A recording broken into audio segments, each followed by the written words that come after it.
नमस्कार दोस्तों, स्वागत है आपका हमारे चैनल में। दोस्तों, इस वीडियो के अंदर अभी हम लोगों के साइंस यानी विज्ञान इससे रिलेटेड टॉप 40 क्वेश्चन देखने वाले हैं, जो कि आपके एग्जाम के लिए काफी इम्पोर्टेंट है। तो आप इन एक एक क्वेश्चन को रट लीजिए। उससे पहले चैनल पर आया तो चैनल को सब्सक्राइब करें, जो पास वाले घंटे का निशान है उसे भी ऑन कर दें, ठीक है। तो देखिए, यहाँ पर हमारा पहला क्वेश्चन है, निम्नलिखित में से किन किरणों के प्रकीर्णन से नाभिक के आकार का आकलन किया जा सकता है।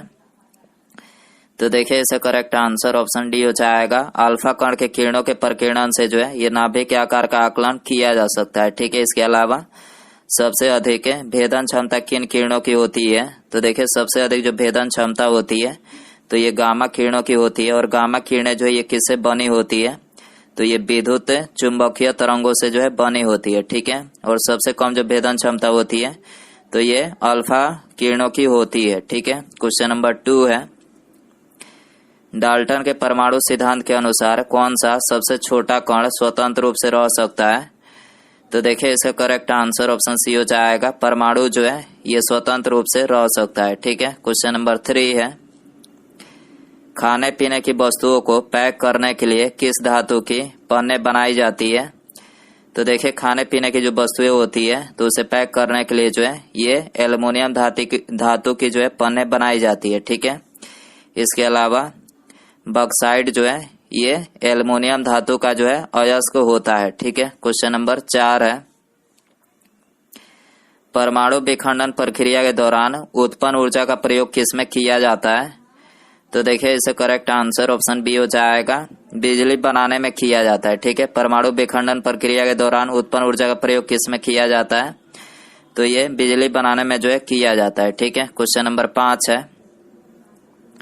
निम्नलिखित में से कौन सा पदार्थ मानव शरीर में ईंधन का कार्य करता है।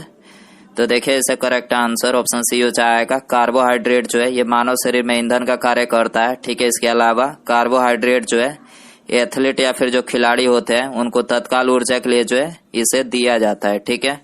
क्वेश्चन नंबर 6 है, कैप्सूल का आवरण निम्नलिखित में से किसका बना होता है। तो देखिए, कैप्सूल का जो आवरण होता है तो ये स्टार्च का बना होता है, और अंडे की जो बाहरी परत होती है यानी अंडे का जो छिलका होता है ये किसका बना होता है, तो ये कैल्शियम कार्बोनेट का जो है बना होता है, ठीक है। क्वेश्चन नंबर 7 है, मात्र 2 ऊतक कौन से हैं जो खून से ऑक्सीजन प्राप्त नहीं करते हैं। तो देखिए, इसका करेक्ट आंसर ऑप्शन ए हो जाएगा। नाखून और कॉर्निया जो है ये खून से जो है मतलब खून से जो है ऑक्सीजन नहीं प्राप्त करते हैं, ठीक है। क्वेश्चन नंबर 8 है, निम्नलिखित में से कौन सी शर्करा तत्काल ऊर्जा प्रदान करती है। तो देखिए, इसे करेक्ट आंसर ऑप्शन डी हो जाएगा। ग्लूकोज जो है ये तत्काल ऊर्जा प्रदान करती है, ठीक है। क्वेश्चन नंबर 9 है, निम्नलिखित में से किसमें प्रोटीन का सबसे अधिक स्रोत पाया जाता है। तो देखिए, इसे करेक्ट आंसर ऑप्शन डी हो जाएगा। सोयाबीन में जो है ये प्रोटीन का सबसे अधिक स्रोत जो है पाया जाता है, ठीक है। इसके अलावा सोयाबीन में प्रोटीन की प्रतिशत मात्रा कितनी पाई जाती है, तो ये 42% जो है पाई जाती है, ठीक है। क्वेश्चन नंबर 10 है, निम्नलिखित में से कौन सर्वाधिक ऊर्जा प्रदान करता है। तो देखिए, इसका करेक्ट आंसर ऑप्शन ए हो जाएगा। कार्बोहाइड्रेट जो है ये सर्वाधिक ऊर्जा जो है प्रदान करता है, ठीक है। क्वेश्चन नंबर 11 है, मानव शरीर में किस रूप में कार्बोहाइड्रेट का पुनः संग्रह होता है। तो देखिए, इसका करेक्ट आंसर ऑप्शन डी हो जाएगा। मानव शरीर में ग्लाइकोजन के रूप में जो है कार्बोहाइड्रेट का जो है पुनः संग्रह होता है, ठीक है। क्वेश्चन नंबर 12 है, एथलीट को निम्नलिखित में से किससे जल्दी और ज्यादा ऊर्जा प्राप्त होती है। तो देखिए, ये तो बता ही चुके हैं कि एथलीट को कार्बोहाइड्रेट से जो है जल्दी और ज्यादा ऊर्जा जो है मतलब प्राप्त होती है, ठीक है। क्वेश्चन नंबर 13 है, लंबे समय तक कठोर शारीरिक कार्य के पश्चात मांसपेशियों में थकान अनुभव होने का क्या कारण होता है। तो ये होता है ग्लूकोज के अवक्षय के कारण, ठीक है। इसके अलावा मांसपेशियों में जो थकान होती है तो ये किस अम्ल के एकत्रित होने से होती है, तो ये लैक्टिक अम्ल के एकत्रित होने से होती है, ठीक है। क्वेश्चन नंबर 14 है, रक्त ग्लूकोज स्तर सामान्यतः किसमें व्यक्त किया जाता है। तो देखिए, रक्त ग्लूकोज स्तर जो है ये सामान्यतः mg के प्रति डेसीलीटर में जो है व्यक्त किया जाता है। ठीक है, तो यहाँ पर बी करेक्ट हो जाएगा। क्वेश्चन नंबर 15 है, निम्नलिखित में से कौन सा विटामिन मानव शरीर में भंडारित नहीं होता है? तो देखिए इसका करेक्ट आंसर ऑप्शन बी हो जाएगा, विटामिन सी जो है ये मानव शरीर में भंडारित नहीं होता है। विटामिन सी का रासायनिक नाम क्या है? तो स्कर्बिक एसिड है, और इसकी कमी से कौन सा रोग होता है? तो स्कर्बी रोग होता है। ठीक है, क्वेश्चन नंबर 16 है, मानव शरीर में ऊतकों का निर्माण किससे होता है? तो देखिए मानव शरीर में ऊतकों का जो निर्माण होता है तो ये प्रोटीन से होता है। ठीक है, ये करेक्ट हो जाएगा। क्वेश्चन नंबर 17 है, प्रोटीन को निम्नलिखित में से क्या माना जाता है?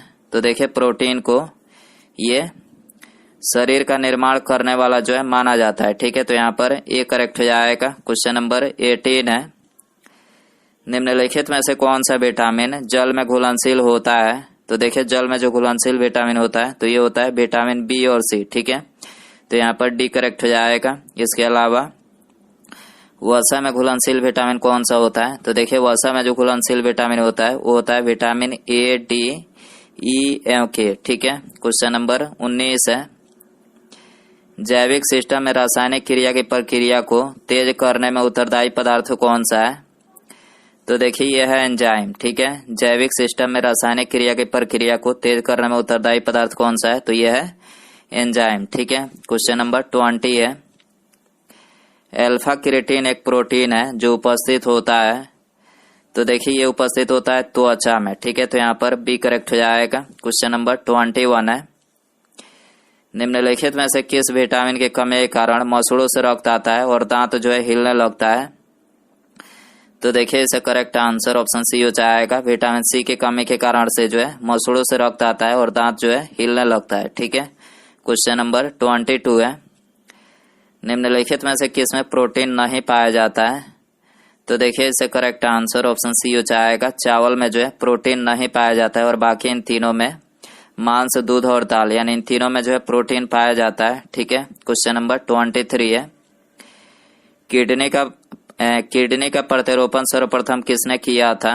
तो देखिए किडनी का प्रतिरोपण सबसे पहले जो है ये जोसेफ मोरे ने किया था। ठीक है, तो यहाँ पर बी करेक्ट हो जाएगा। क्वेश्चन नंबर 24 है, शाकाहारी अधिकतम प्रोटीन निम्नलिखित में से किससे प्राप्त करते हैं?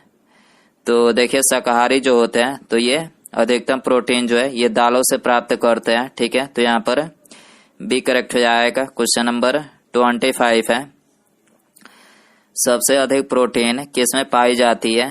तो देखिए सबसे अधिक जो प्रोटीन पाई जाती है तो सोयाबीन के जो दाने होते हैं उसमें जो है सबसे अधिक प्रोटीन पाई जाती है। ठीक है, तो यहाँ पर डी करेक्ट हो जाएगा। क्वेश्चन नंबर 26 है, मानव शरीर में वसा निम्नलिखित में से किसमें जमा होती है? तो देखिए मानव शरीर में जो वसा जमा होती है तो ये वसा ऊतक में जमा होती है। ठीक है, तो यहाँ पर बी करेक्ट हो जाएगा। क्वेश्चन नंबर 27 है, मानव शरीर में त्वचा तल के नीचे विद्यमान वसा निम्नलिखित में से किसके विरुद्ध अवरोधक का काम करती है?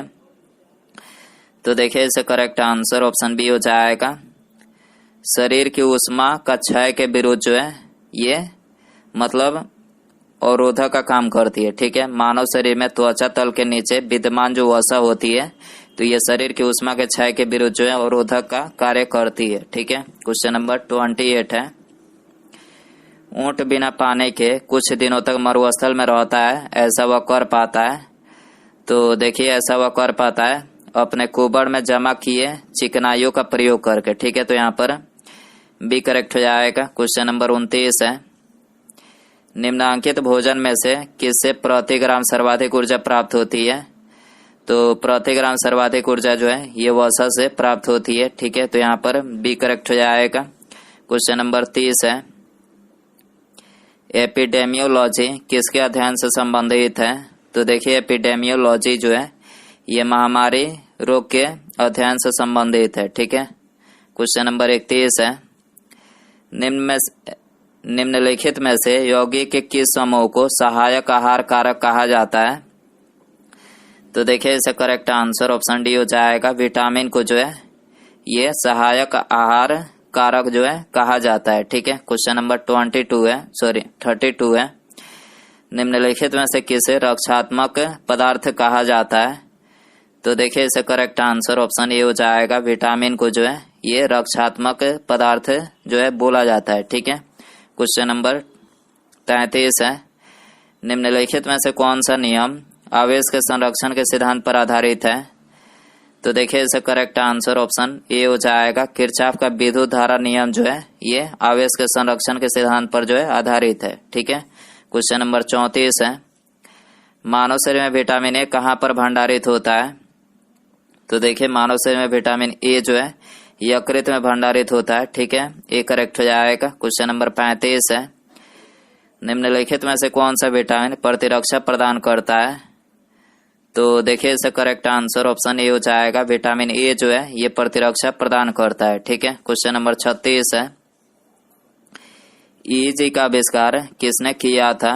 तो देखिए ईजी का आविष्कार जो है ये हासबर्गर ने किया था। ठीक है, इसके अलावा ईजी का जो प्रयोग किया जाता है तो ये मस्तिष्क के गतिविधियों को जांच करने के लिए जो इसका प्रयोग किया जाता है। ठीक है, और ईसीजी का जो प्रयोग किया जाता है तो ये हृदय गतिविधियों को जांच करने के लिए ईसीजी का जो है प्रयोग किया जाता है। ठीक है, क्वेश्चन नंबर 37 है, थायमिन निम्नलिखित में से किस विटामिन का रासायनिक नाम है? तो देखिए थायमिन जो है ये विटामिन B1 का रासायनिक नाम है। ठीक है, और विटामिन B1 की कमी से कौन सा रोग होता है? तो विटामिन B1 की कमी से अल्जाइमर, कैंसर, चयापचय संबंधित जो है रोग हो सकता है। ठीक है, क्वेश्चन नंबर 38 है, निम्नलिखित विटामिनों में से किसमें कोबाल्ट होता है? तो देखिए कोबाल्ट जो होता है तो ये विटामिन B12 में होता है। ठीक है, तो यहाँ पर बी करेक्ट हो जाएगा। क्वेश्चन नंबर 39 है, बिजली का प्रतिरोध मापने के लिए किस उपकरण का इस्तेमाल किया जाता है?